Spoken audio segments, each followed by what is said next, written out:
मध्यमवर्गीय म्हणलं तर सोन्यामध्ये इन्व्हेस्टमेंट करणं हे ओघाने आलंच. आपल्याला आपल्या मुलांच्या लग्न समारंभांसाठी सोन्याची सोय ही करावीच लागते. सोन्यामध्ये इन्व्हेस्टमेंट करण्याचे वेगवेगळे मार्ग आहेत. एक म्हणजे फिजिकल इन्व्हेस्टमेंट की जी तुम्ही सोनाराकडे जाऊन एक तर वळं घ्याल किंवा कोणतरी दागिना घ्याल. दुसरं म्हणजे सोनाराकडेच भिशीचा पर्याय असतो. तिसरी पद्धत आहे सॉव्हरिन गोल्ड बॉन्ड्स आणि चौथी पद्धत आहे गोल्ड ईटीएफ्स. या व्हिडिओच्या माध्यमातून गोल्डमध्ये अगदी रोजच्या बेसिसवर एसआयपी तुम्हाला कशी करता येईल ते आपण बघणार आहोत. यासाठी मी ज्या ब्रोकर बरोबर ट्रेड करतो त्या ब्रोकरचं नाव आहे धन. सो धन मधनं हे तुम्ही कसं करू शकाल हे मी या व्हिडिओमध्ये दाखवणार आहे. तुम्हाला धन मध्ये लॉग इन करायचंय.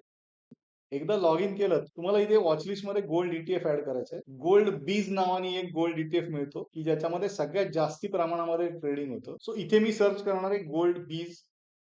गोल्ड बीज सिलेक्ट केलं की हे मी वॉचलिस्ट मध्ये ऍड करून घेतो. वॉचलिस्ट मध्ये आलं इथे 3 डॉट वाला जे बटन दिसेल त्या बटनावर यायचंय आणि मला स्टार्ट एसआयपी म्हणायचे. स्टार्ट एसआयपी म्हणलं की तुमच्याकडे 3 ऑप्शन तुम्हाला मिळतात. एक तर तुम्हाला डेली एसआयपी करायची आहे का, वीकली एसआयपी करायची आहे का, मंथली एसआयपी म्हणजे जसं तुम्ही म्युच्युअल फंडात मंथली एसआयपी करता तेच झालं. इथे तुम्हाला डेली आणि वीकलीचे ऑप्शन देखील मिळतात. सो जर का मी डेली सिलेक्ट केलं तर मला बाय क्वांटिटी आणि बाय इन्व्हेस्टमेंट असे 2 ऑप्शन असतात. सो बाय क्वांटिटी जर का मी एक सिलेक्ट केलं तर रोज मी एक गोल्ड बी विकत घेणार याचा अर्थ असा होतो. बाय इन्व्हेस्टमेंट म्हणलं तर इथे मला काही अमाऊंट टाकता येते. म्हणजे रोज लेटसे 250 रुपये जेवढ्या गोल्ड बीज येतील तेवढ्या घे असं मी सांगतोय. आपण हे बाय क्वांटिटी करूया आणि रोज लेटसे एक गोल्ड बी विकत घ्यायची. सो इथे डे ऑफ वीक येईल ऑल ट्रेडिंग डेज म्हणजे सोमवारपासून शुक्रवारपर्यंत ज्या ज्या दिवशी मार्केट चालू आहे त्या दिवशी तुमची इन्व्हेस्टमेंट होणार. ती कधी होणार तर कोणत्या वेळेला व्हायला पाहिजे ती वेळ पण मला इथे ठरवता येते. लेटसे रोज 10 वाजता मला एक गोल्ड बी विकत घ्यायची अशी आपण एसआयपी सुरू करतो. सो इथे मी 10 वेळेस सेट करीन आणि इथे सेट स्टॉक एसआयपी वर क्लिक करायचे जाऊन. तर तो SIP on this stock is created असं म्हणतो. आता काय होईल तुमच्या अकाउंटला ट्रेडिंग अकाउंटला जर का पैसे असतील तर ही ऑर्डर एक्झिक्यूट होईल. ट्रेडिंग अकाउंटला पैसे नसतील तुम्हाला